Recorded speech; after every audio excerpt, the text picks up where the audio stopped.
wants it to end, and he wants it to end as quickly as possible. He wants a fair transaction to take place, and I think, I mean, right now I'm campaigning, so right now I don't have much to do with it other than we're doing very well in terms of the campaign, and I've been saying that I believe if I win, we're going to have a very fair and I think actually rather rapid deal. It should stop, and the president wants it to stop, and I'm sure President Putin wants it to stop, and that's a good combination. So we want to have a fair deal for everybody. What do you envision as fair? Well, it's too early to say that. I mean, Volodymyr Zelensky met with Donald Trump, and it seems like he immediately regretted. It could have been the part about a rapid deal that he quickly showed he has no idea about, or it just might be that he was just disparaging him a couple of days ago. the president of Ukraine is in our country, and he's making little nasty aspersions toward your favorite president, me. But take a look at the war happening right now in Ukraine. It would have never happened if I were president to start off with.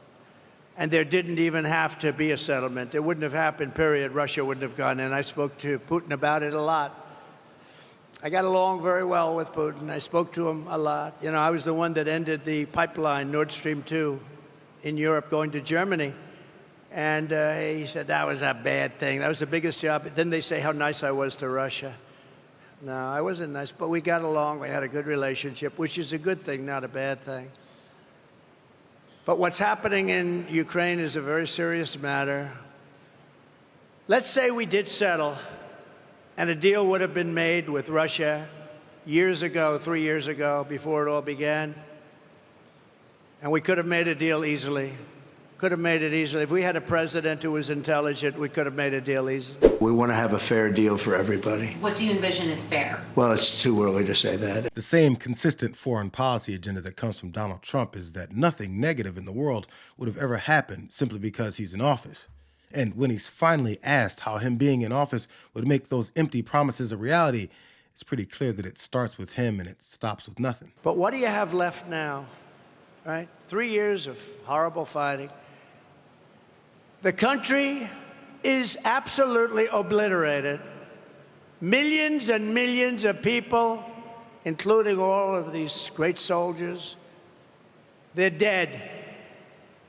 Those gorgeous buildings with golden towers are demolished and laying broken on their side. And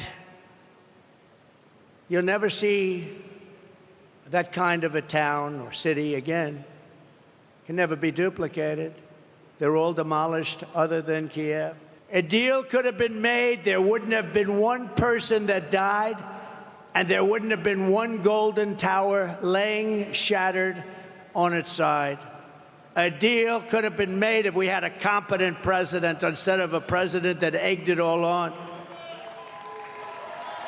And Biden and Kamala allowed this to happen by feeding Zelensky money and munitions like no country has ever seen before. Every time he came to our country, he'd walk away with $60 billion. He's probably the greatest salesman on earth. So in case you missed it, his message is that everything is about him.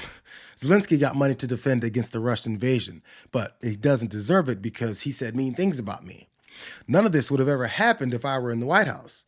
Not because I have a policy that would have prevented this, but because Putin tells me what to do. And since I listen, he doesn't get too aggressive. You can tell based off of the concepts of a deal that he talks about, which involves Ukraine giving Putin what he wants. Any deal, even the worst deal, would have been better than what we have right now. If they made a bad deal, it would have been much better. They would have given up a little bit, and everybody would be living, and every building would be built, and every tower would be aging for another 2,000 years. And it will only get worse with these people. With Kamala she doesn't know what she's doing. Those buildings are down, those cities are gone. They're gone. And we continue to give billions of dollars to a man who refuses to make a deal, Zelensky. There was no deal that he could have made that wouldn't have been better than the situation you have right now. Notice how quickly he moved on from his singular position of if they would have given up a little bit, straight into how devastated the country is for the next several minutes, so that he can avoid any questions like, what does giving up a little bit to Putin mean? Especially since we've already heard this policy of giving Putin territory. Some people hear you say you're going to end the war in 24 hours, and they worry that means President Putin is going to get to keep the territory he's unlawfully I'd make a fair deal for everybody. Nope. Doesn't mean that? Wouldn't be a win for Putin? You know, that's something that could have been negotiated because there were certain parts, Crimea and other parts of the country, that a lot of people expected could happen. You could have made a deal. So they could have made a deal where there's less territory right now than Russia's already taken, to be honest. And you could have made a deal where nobody was killed. They had a deal. They would have had a Ukraine country. Now nobody even knows if Ukraine is going to be totally taken over. No. I'm not saying to give Putin territory. I'm just saying they should have made a deal to give Putin territory. His thoughts on how to end this war really don't seem to stretch further than, if I were there, this wouldn't happen. All Ukraine has to do is surrender land, and World War III is about to happen. The war in Ukraine, oh, what a problem, what a horrible. This is a war that would have never happened. October 7th in Israel would have never happened. But I will end the chaos in the Middle East quickly. And I'm the only one that's going to do this. We have never been so close to World War III as we are right now. We are so close. I will be sure that World War III will not happen. I'm the only one can say it won't happen. Yeah, he runs through these same lines over and over. But this time, he veered off and couldn't help but to randomly complain about electric vehicles. You know, it's not very comforting to hear that the only guy that can prevent World War III can't even stay on topic when he's talking about it. But you're very close, and that'll be a war like no other, because I always say it's not going to be two tanks, which, by the way, our country wants to convert to electric. I'm not going to let that happen. They want electric tanks. They don't work well. The battery size is so big, you're going to have to pull a trailer behind the tank. No, can you believe this? They want electric tanks. They don't care. They want to have a nice, free, beautiful for the environment as we blast our way through countries. These people are crazy. They're crazy. You know, they want electric trucks, even though a diesel-fueled truck can go from New York to Los Angeles with plenty of fuel left over. An electric truck, which weighs 2.5 times as much because the battery is so heavy, which takes about half of the payload, in addition to the battery itself, takes half of the payload. It has to stop approximately 6 to 7 times.